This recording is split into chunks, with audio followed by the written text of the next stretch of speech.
MSM, I just put the MSM there. You don't need magnesium. You get more than enough magnesium. Nathan, you should go and check my video. I've done it on magnesium. How Yes. much magnesium do you need? You only excrete 120 milligrams per day in your urine and feces. So there is no way in hell, on hell's earth, you don't get enough from the carnivore diet. You do. You get more than 120 that you excrete every day, let alone if you've got taurine in your system, you prevent it from actually getting out of your cells. And that's the most important place it should be. Intracellular, magnesium and potassium need to be kept at a certain level. Only taurine can regulate that to that level. So, and most people just add more salt in order to try and keep the other electrolytes in.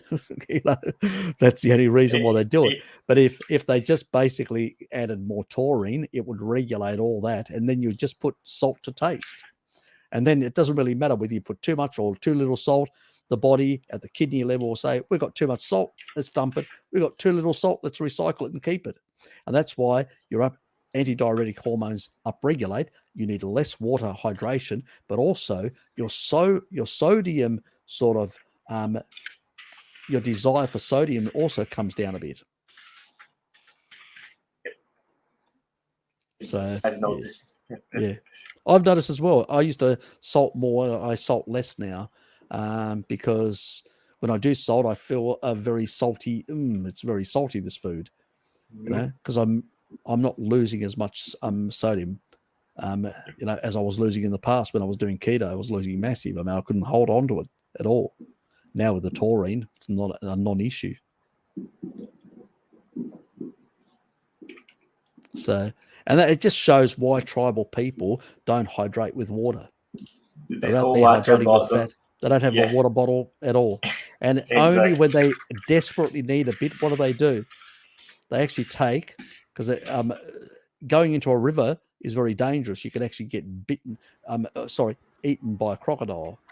So the safest place to go is basically from leaves. And if you take a look at the sandpipper of the Kalahari, low deuterium water from leaves they use in an ostrich egg. Plus even the Hudza that Mary was walking with. Again, they're using leaves when they want it, when they need it, not constantly. They were around with water bottles, and these guys were just walking around for hours hunting, for 4 or 5 hours, and basically no water whatsoever, no hydration, because they were hydrating with fat. Simple as that. And they upregulated their antidiuretic hormones as well. Yeah. I've noticed something funny. It's that sometimes I'll go to the gym and I may get like I feel slight thirst at like the very beginning of the session, but it goes away because I think it's like metabolic hydration. As you move more and more, Exactly. you get more water. You get more metabolic hydration, and immediately that all goes away. It's what our tribal people have been doing for years and years and years. It's actually too much water hydration that kills most athletes. And the dehydrating effect that is actually caused by high sugar, because they can't tap into their own fat. Yes, they resort to those carb gels things. Exactly, carb gels, and they have to actually take some sodium as well. And if they don't, because they're losing sodium like there's no tomorrow, and they're losing fluids like there's no tomorrow. But when you're basically the sort of tribal person, on the other hand, you don't see that. Nope. Plus, they do get some electrolytes, some sodium from the blood that they consume a bit here and there. Yes. So it's a non-issue. That's why I say, you listen to your body. Your body will tell you when you need a bit more salt, and when you don't need a lot of salt. I enjoy salt in my food. Don't get me wrong, and I know that my body will dump it if it's in, if it doesn't need it, and it will hold on to it if it does, because my antidiuretic hormones. I'm not flooding my body continuously with water and diluting my blood. So yeah. Yep. So it makes a big difference, and I follow my body. I get a bit of salt from some of the dairy products, the cheeses in particular. There's some salt in meat as well.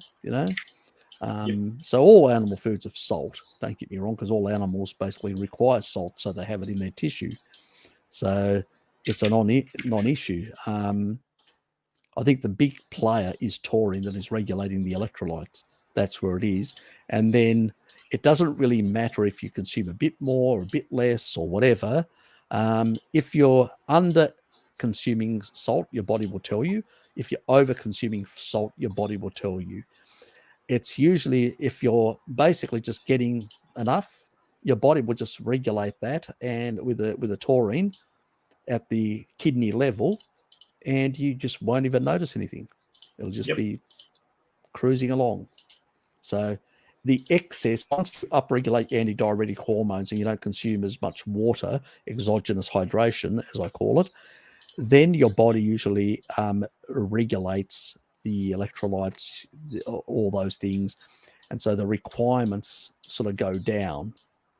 It actually can better also, a lot of people don't realize at the kidney level with taurine, also potassium, calcium, and magnesium and other minerals can actually be recycled after the filtration process.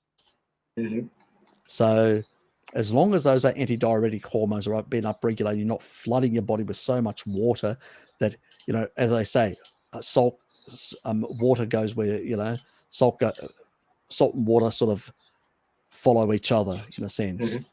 And so, if too much hydration, you will need more salt because you'll lose more salt. Too little little hydration, then salt will be dumped. Yep. The body will try and get rid of it. What taurine does, it seems to basically regulate those fluids, regulate to a sort of homeostatic where it should be, where it at that proper homeostasis. That's why I've noticed in myself, my exercise, everything that I do is much better. If I forget to do Yes. taurine for the day, I don't feel as good after exercising if I do it. So I go, oh yeah, I forgot. Didn't I forget something? Oh shit! I know very quickly what I've done. So